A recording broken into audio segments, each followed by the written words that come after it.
Viewers welcome back in our programme जी doctor साहब साडा अगला फेसबुक मैसेज आया है एजी सिंह जी का चंडीगढ़ तो ये लिखते हैं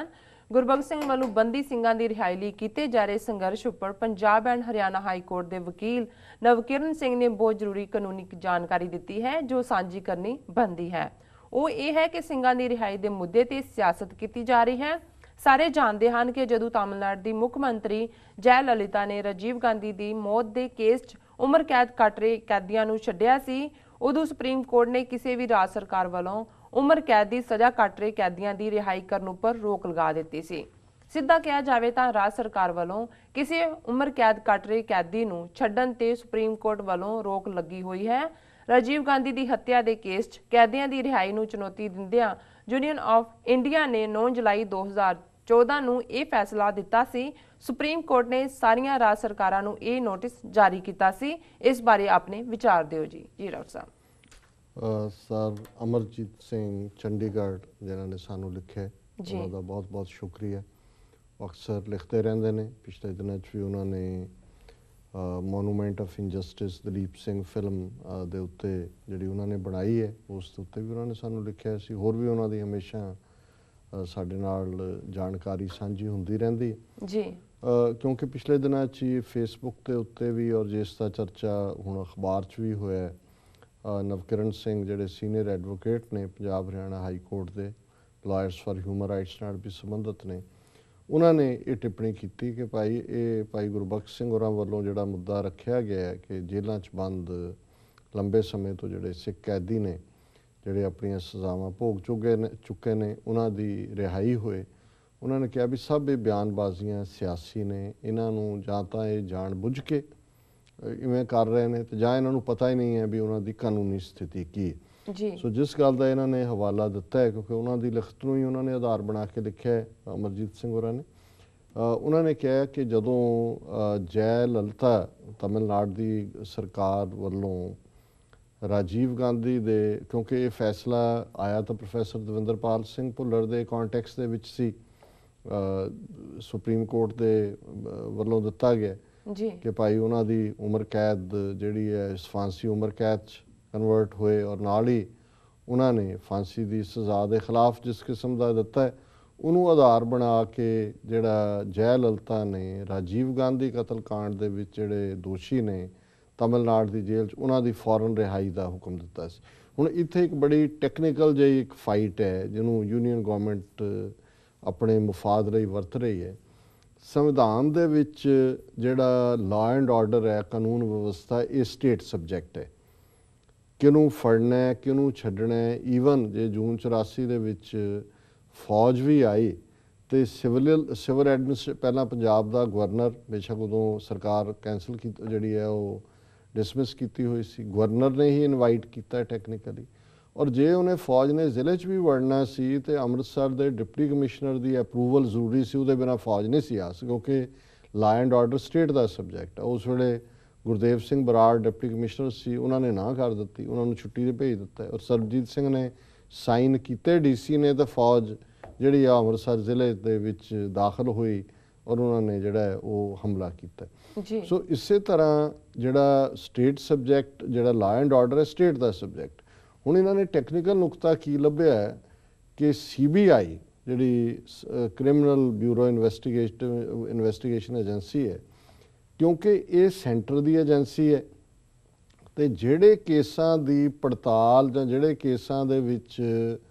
चार्जशीट CBI ने फाइल की है उन्हां केसां दे विच कोई भी स्टेट गवर्नमेंट जिहड़ी है वो बिना सेंटर की मर्जी तो छड्ड नहीं सकती। जिहड़े जे स्टेट छड्डना भी चाहे नहीं छड्ड सकती जिहड़े केस CBI ने कीते ने।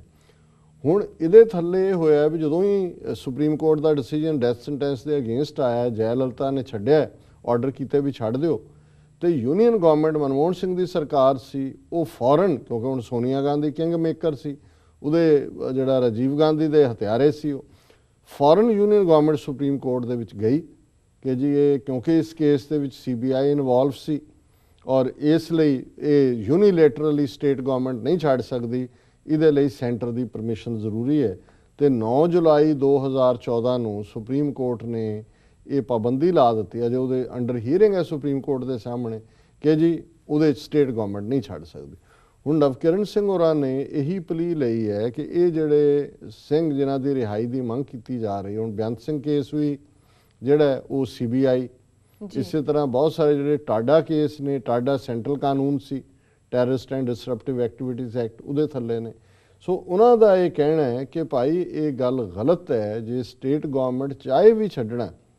ਜਿਹੜੇ CBI ਕੇਸ ਨੇ। ਹਾਲਾਂਕਿ ਇੱਕ ਹੋਰ ਸਟੇਟਮੈਂਟ ਉਹਦੇ ਤੋਂ ਬਾਅਦ ਨਵਕਿਰਨ ਸਿੰਘ ਹੋਰਾਂ ਦੀ ਆਈ ਹੈ ਵੇਰਵੇ ਨਾਲ, ਜਿਹਦੇ 'ਚ ਉਹਨਾਂ ਨੇ ਕਿਹਾ ਜੇ ਪੰਜਾਬ ਸਰਕਾਰ ਐਮਨੈਸਟੀ ਪ੍ਰੋਗਰਾਮ ਦੇ ਥੱਲੇ, ਮੁਆਫੀ ਪ੍ਰੋਗਰਾਮ ਦੇ ਥੱਲੇ ਚਾਹੇ, ਉਹ ਬੜਾ ਵੇਰਵਾ ਹੈ ਵੀ ਈਵਨ ਉਹਨਾਂ ਨੂੰ ਰੀਹੈਬਿਲਿਟੇਸ਼ਨ ਪੈਕੇਜ ਵੀ ਦਿੱਤਾ ਜਾ ਸਕਦਾ, ਔਰ ਬਾਦਲ ਆਪ ਕਰਨਾ ਨਹੀਂ ਚਾਹੁੰਦਾ। ਉਹਨੇ ਵੀ ਆਪਣਾ ਹੱਥ ਧੋ ਲਿਆ, ਚਿੱਠੀਆਂ ਲਿਖ ਕੇ ਜੀ ਮੈਂ ਵੈਸਟ ਬੰਗਾਲ ਦੀ ਚੀਫ ਮਿਨਿਸਟਰ ਨੂੰ ਲਿਖਤਾ ਹੈ, ਗੁਜਰਾਤ ਨੂੰ ਲਿਖਤਾ ਹੈ, ਕਰਨਾਟਕਾ ਨੂੰ ਲਿਖਤਾ ਹੈ, UP ਨੂੰ ਲਿਖ ਦਿੱਤਾ ਹੈ, ਰਾਜਸਥਾਨ ਨੂੰ ਲਿਖ ਦਿੱਤਾ ਹੈ, ਦਿੱਲੀ ਨੂੰ ਲਿਖ ਦਿੱਤਾ ਹੈ, ਜਿੱਥੇ ਕਿ ਸਾਰੇ ਕੈਦੀ ਨੇ ਜਿਹੜੇ ਕਿ CBI ਇਨਵੈਸਟੀਗੇਸ਼ਨ ਦੇ ਥੱਲੇ ਨੇ। ਸੋ ਲੇਕਿਨ ਹੁਣ ਜੇ ਪੰਜਾਬ ਵਿਚਲਿਆਂ ਨੂੰ ਉਹ ਛੱਡਣ ਨੂੰ ਤਿਆਰ ਨਹੀਂ, ਔਰ ਇਸ ਦੇ ਉੱਤੇ ਹੀ ਭਾਈ ਜਸਪਾਲ ਸਿੰਘ ਮੰਝਪੁਰ ਐਡਵੋਕੇਟ ਜਿਹੜੇ ਸਾਡੇ ਅਕਸਰ TV 84 ਨਿਊਜ਼ ਤੇ ਆਉਂਦੇ ਨੇ,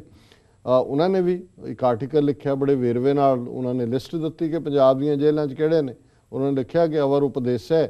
ਆਪ ਨਾ ਕਰੇ, ਆਵਤ ਜਾਵਤ ਜਨਮੈ ਮਰੇ,